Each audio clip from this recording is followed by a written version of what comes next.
एगो बात तो चर्चा है घरी बड़ा मोबाइल पे बा मनी मेराज मेरा जवा के जेल हो गइल बा।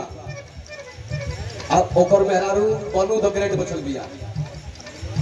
अब जो खान गिरे वाला बा हमने के भोजपुरी गायक पवनो सिंह को मीडिया में उठा दे के काहे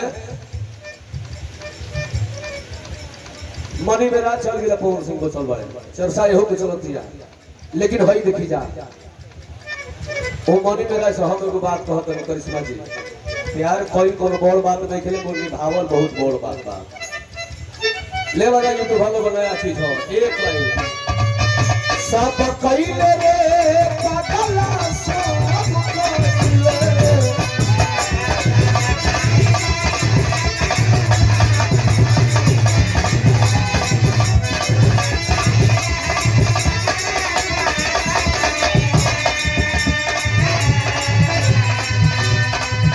सब कइले रे पागला सब कइले रुपये हमारे चाचा जी होता नहीं तभी हम सामान्य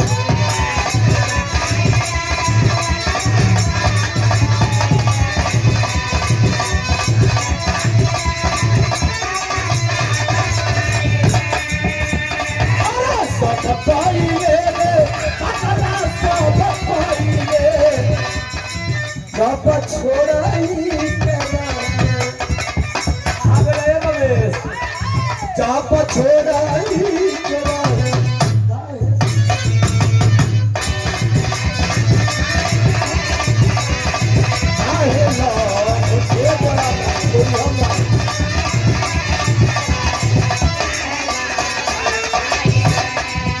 सब कइले रे पागला सब कइले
कहवा के कैलाश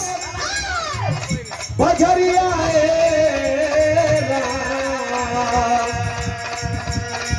काहे खाती किनल सकू बोला